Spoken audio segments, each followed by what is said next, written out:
I, 31, male, have had no contact with my parents for almost 6 years after I was diagnosed with type 2 diabetes, and I asked them to help me out with the cost of my medication since my insurance wouldn't, but they refused. I was between jobs at the time, so I was short on money, and everybody knows how expensive medicines are. But as usual, my parents let me down. We got into a pretty bad fight when they refused, and I told them that it was a bit stupid of me to expect anything from them in the first place since they had never bothered to care about me at all. And they never tried to apologize to me after that. So we just stopped speaking to each other. Even when we would see each other at family get togethers, we wouldn't speak. They were on good terms with my brother in spite of him being a total screw up, though, which isn't surprising since he always was their favorite.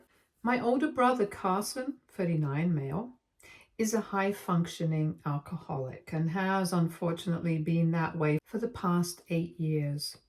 He has gone sober several times, but has never been able to make it stick. And I honestly feel bad for him.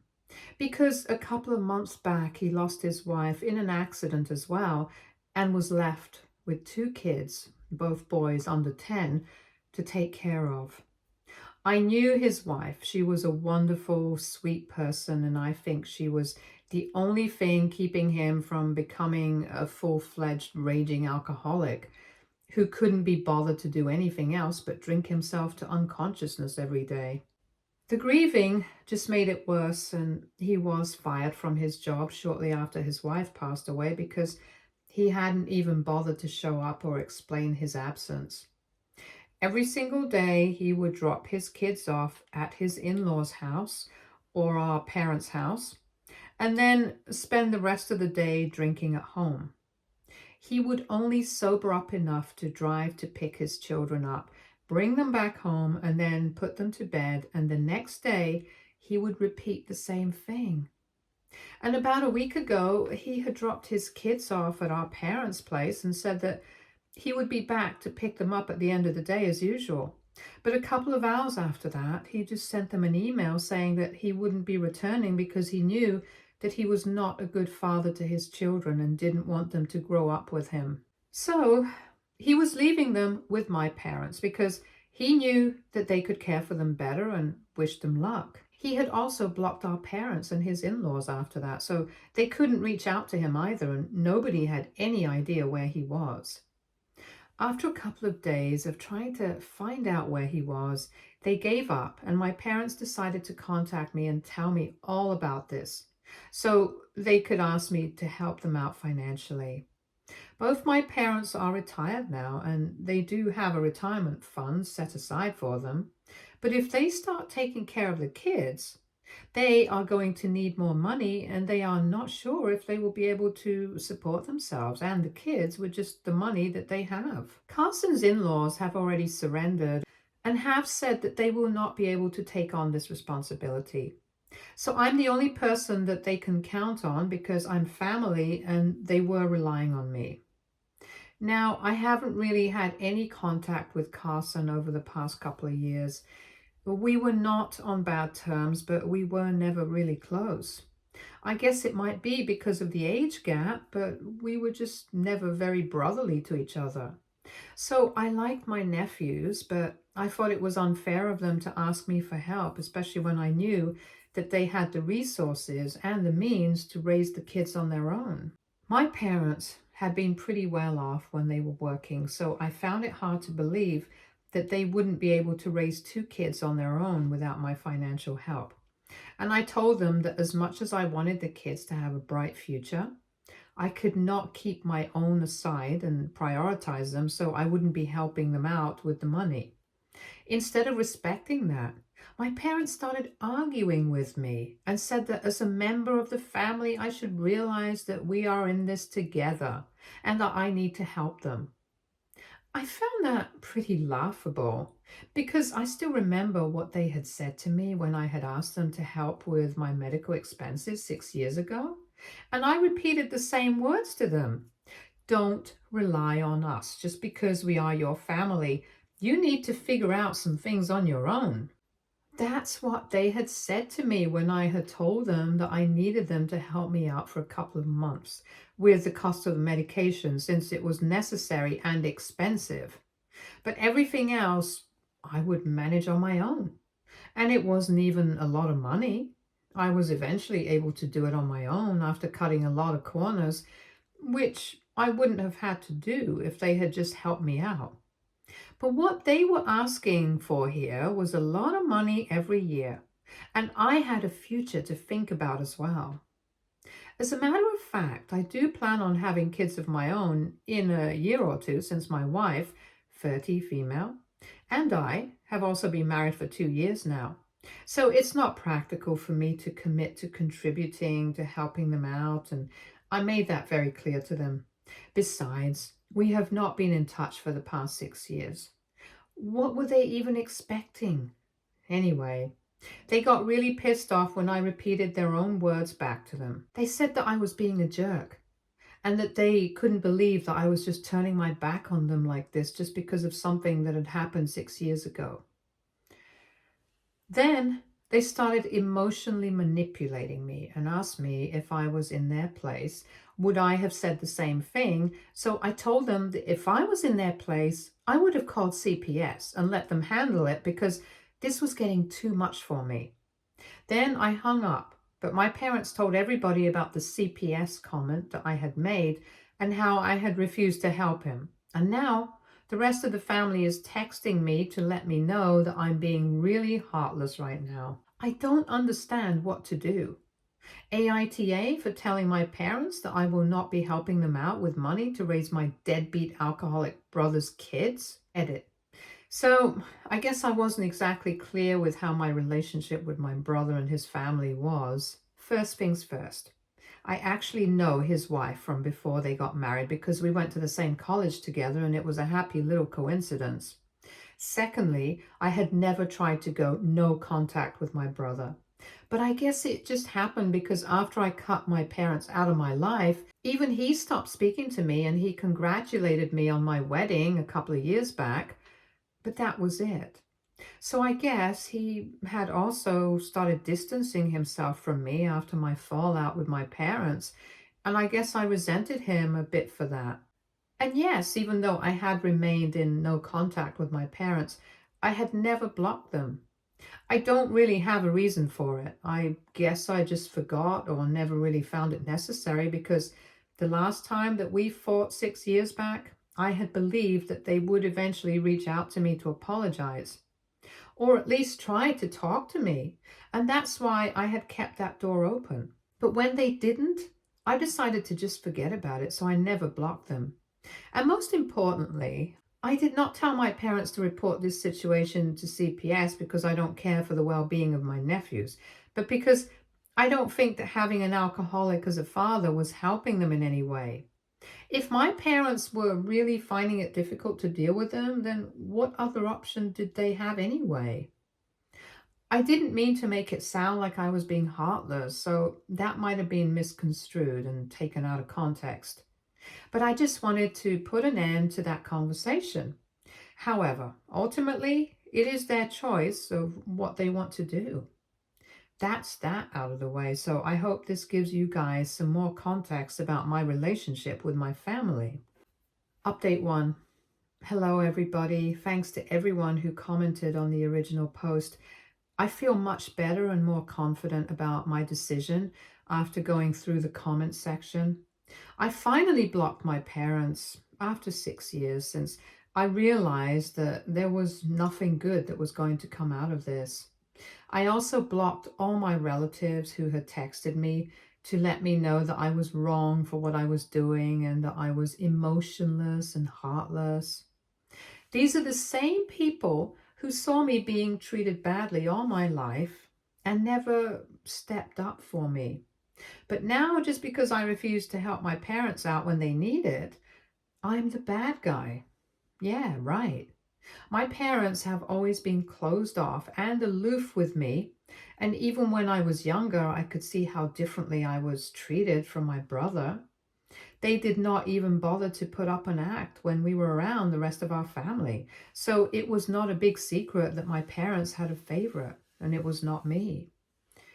And nobody ever stood up for me, so I don't really think I need to tolerate any of this. This is why my wife and I decided that we were obviously going to stay no contact with my parents, but we were also going to cut my side of the family off entirely. We don't need that sort of negativity in our life, to be honest. My wife's family is pretty much my family at this point, so it's not like I'll be missing out on anything either. We, anyway, celebrate all the major events with her family, so I don't think this will make much of a difference to either of us. I actually feel like a huge weight has been lifted off my shoulders because even in the past, my family would occasionally hint to me that my parents were getting old and they were lonely, so I should probably fix things with them before it's too late. And I could never explain to them that it was not needed to fix anything. It was they who needed to come to me. And until they did that, I was not going to put aside my self-respect and go to them. But now I don't have to explain that to anybody because nobody's going to be bothering me about my parents anymore.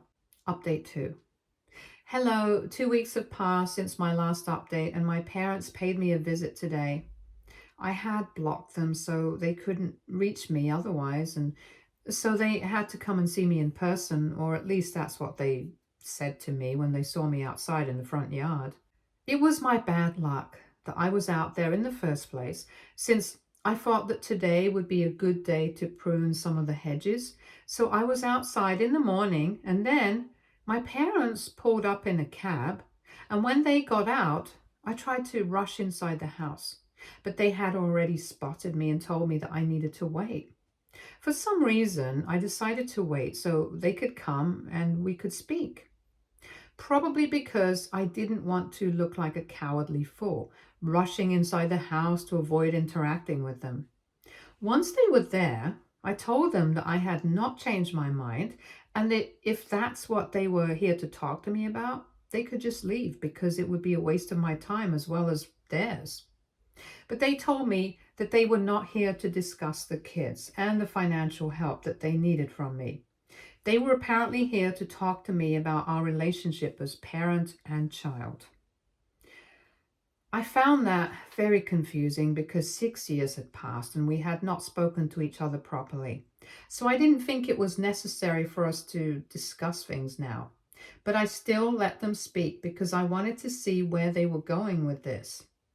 To my surprise, they actually acknowledged the fact that they had never treated me fairly and had been very cruel to me by not even trying to be there for me when I was struggling with money. They said that they were really apologetic for the way that they had treated me, but it was just that they had never expected to have a second child and told me that I was more or less of an accident, so to speak. They went on to explain that because of me and my mother's sudden unexpected second pregnancy, they had to put their plans on hold indefinitely and eventually ended up not being able to accomplish anything that they had set out to do in the first place.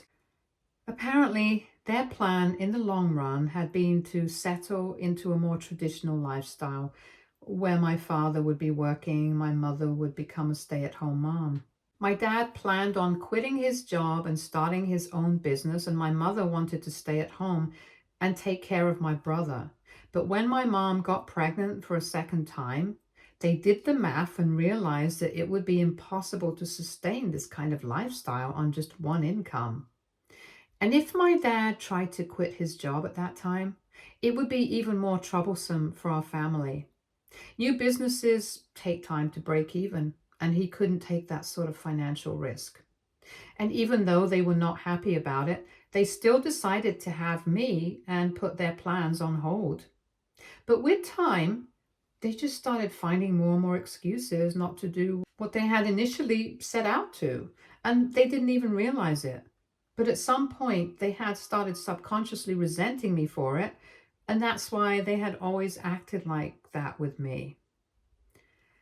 But now, they were here to finally give me an explanation as to why they had never been there for me as a kid and why I was treated differently, and to ask for forgiveness for that as well. It was a lot of information to take in, so I literally had to sit down on the porch steps because I was finding it hard to process all of it at once. Considering the way I was treated my entire life, it did not come as a surprise to me that I was unwanted and unplanned. Also, the age gap between me and my brother kind of gave it away. But the fact that they had actually resented me for something that was not even my fault was what really broke me, because suspecting something was off in my relationship with my parents was one thing, but hearing it straight from their mouth, I was not prepared for that in the slightest. So after a few minutes of silence, I told them that I wanted them to leave and that I would let them know what my response to all of this was later, because at the moment, I was still struggling to process all of this. They were respectful enough to leave after that, after telling me that they were really sorry for the way that they had treated me once more. Then, after they were gone, I went back inside the house and told my wife everything that my parents had said to me. And then, I don't know why, I just broke down into tears after that. And she had to comfort me because I was extremely emotional. I cried myself out for a couple of minutes, and once I had recovered, I started thinking about what I would say to them. I know that I'm not obliged to actually respond to them, and I don't have to talk to them if I don't want to, but I feel like this is something that I really want to address. Frankly speaking, I haven't even thought about whether I want to establish a relationship with them after this or not. Everything is a mess in my head right now, and it's going to take me some time to really come to a decision about what I want to do. Update 3. Today, I finally sent this email to my parents. I'm just going to paste it here because I really don't have the energy to elaborate. This is what I sent. Before I get into what I have to say, I would like to thank both of you for coming to me and at least trying to clear the air. I really appreciate the fact that even if it was a little too late, you guys still tried to make things right. But in spite of that, like I said, it was a little too late. I can only imagine how it must have felt to give up on your dreams because of an unexpected pregnancy. I know that it could not have felt good. I can understand that you guys were upset about it, but honestly, that's not a good enough reason to have treated me the way that you guys did. I always felt like a second-class citizen, even in my own home. I cannot explain to you how horrible it was to know that no matter what I did, my brother would always be treated far differently and better than I would ever be.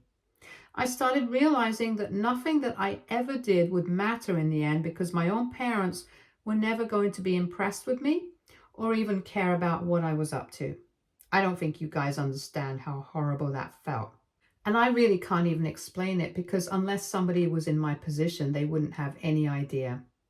To think that it took you guys so long to realize that you guys had made a mistake by treating me like that is very sad. I still feel like I'm not important enough for you guys because that's what I've had drilled into my head for years and years, and I cannot undo all that damage with just one apology.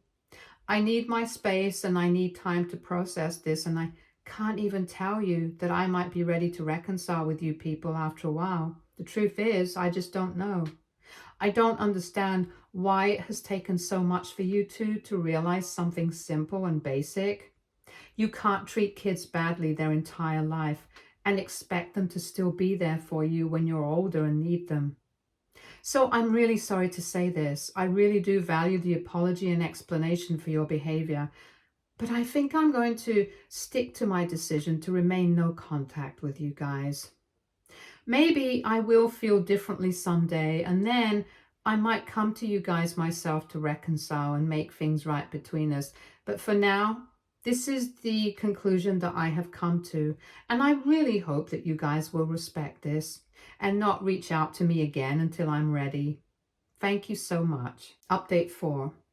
So it is almost midnight right now, and 6 days have passed since my last update. When I sent that email to my parents, after that, They did not reach out to me, and I thought that they were going to respect my decision to not be in contact with them until I was ready to speak to them and fix our relationship. This evening, however, my wife and I decided that it was an unrealistic expectation for us to have, thinking that they would actually respect anything that I had said.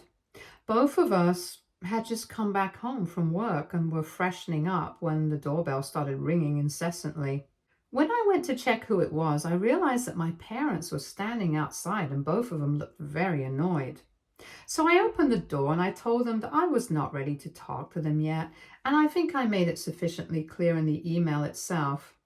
But my dad said that they had read the email several times over the course of the past couple of days, and they thought that I was overreacting and that it was really not that big of a deal, and that by now I should have come to terms with this.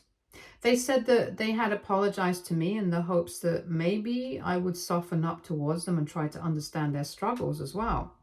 But instead, I only seemed to care about myself and how I had felt. My mother accused me of not even caring about all the sacrifices that they had made, since my dad had spent his entire life working for somebody else when all he had really wanted to do when he was younger was build something of his own. But he had let that opportunity go and let the time pass him by because of me. And even she had made a lot of sacrifices for me and my brother. And while at least Carson had an excuse, he had just lost his wife, which is why he couldn't be there for his family. I didn't even have that sort of an excuse. They claimed that I was being self-centered by not taking into account all that they had given up for me, and I was still acting like I was the only victim and the situation without thinking about what they were going through. Then my dad said that the email had been ridiculous and they had thought about it for a while, but that they couldn't respect this idiotic decision of mine any longer. They were here to sort things out with me once and for all. It was a really weird approach to take, to be honest, since if they really wanted to sort things out with me as they claimed, they should have taken a different tone with me. But they were getting really aggressive and I didn't like that. Also, I had just come back home from work, so I was very exhausted and cranky, so I kind of burst out at them. I told them that they were the ones who were being idiots, because if they really thought that one half-hearted apology was going to make up for everything that they had put me through my entire life, they were wrong. I told them that I owe them absolutely nothing, since they had never treated me with any sort of respect. I also reminded them that I had been very polite to them in my email, and even said that if they respected my decision to not talk to them just yet, then I might have found it a bit easier to reconcile with them in the future, after I had processed this on my own time. And they don't get to dictate whether the way I'm reacting to something is an overreaction or not. So if I think I don't want to speak to them at the moment, I'm not going to do that, and they can't force me to. My dad tried to interrupt me, but I just screamed at him and shut him down, telling them both that I would call the cops if they didn't clear out. After cursing at me for a bit, they finally left, and I went back inside to tell my wife about the conversation that we had just had. I was fuming and ranting to her, and after I was done, she told me that she should have seen this coming. She explained to me that when my parents had come here to apologize to me in the first place, she had kind of sensed that they might be doing this because they had realized that now, since Carson was gone, they only had me to rely on in their old age. And they were only trying to emotionally manipulate me to forgive them so they could mooch off of me, since they were both retired now. And when I decided not to forgive them so easily, they got mad. And that's why they were here to pick a fight with me. And maybe somehow get me to forgive them by bringing up how much they had sacrificed for me. And I agree. I had kind of thought along the same lines, but I didn't want to outright accuse them of anything, because I still wanted to give them a chance in case that apology was genuine. However, after this recent fight, I know that it most certainly was not. And the only reason that my parents were trying to make amends with me was because they knew that they couldn't count on Carson anymore and needed me to be on their side. My wife and I agreed that we really dodged a bullet by deciding not to forgive them and have no contact with them even after their apology. We were able to see right through them, and they didn't like that, which is what led to the confrontation today. I'm just glad that they showed us their true colors and we were not fooled. Update 5. Hello everyone. I haven't checked Reddit in a long time, but I logged in a couple of days ago and realized that I had received a lot of comments on my old posts and updates. It has been almost 6 months since I last posted an update, and I guess this one was long overdue. So of course, most people want to know how things worked out with my parents, and we are happy to tell you guys that we are still in no contact with them. And we are probably going to be that way for a long time in the future. Because after that last fight that we had, my parents had their lawyer call me up and tell me that they were going to cut me out of their will and leave everything to Carson and his kids. And I told the lawyer that if they wanted to hurt me, then they would have to try much harder. Since then, we have had no interaction because I guess they forgot that I really didn't care anymore. And I'm really glad that we don't talk because from what I know, they are only getting more insufferable with every day that passes, since they're still talking crap about me on their social media and my relatives just laugh along, which is fine because I know that I'm doing better than them in life, so it doesn't really matter to me. As for Carson, I heard from a cousin of mine that he made a reappearance and took his kids with him so he could relocate to his new job in LA. He was completely MIA for 2 months, and then, out of the blue, he showed up at our parents' place and apologized to them for putting them through so much, and then took his kids with him. I'm glad things are looking up for him now. I hope he's able to take care of his family, and I genuinely wish him nothing but the best. He has had enough trouble in the past already, and even though we're not exactly on speaking terms, I don't think of him as a bad guy either. Now, coming to my wife and I, remember how we had said that we plan on starting our own family? So we finally did that, and in just 6 short months, we are going to have a baby, and we have never been happier. We made the announcement a couple of weeks ago, and Carson congratulated us and wished us luck for the future. And my parents decided to put up a cryptic post about how grandparents never get their dues on the same day to seek attention, which is expected. Either way, my wife and I are thrilled, and we are looking forward to this new chapter. Stay tuned for more stories from Argo Relationships.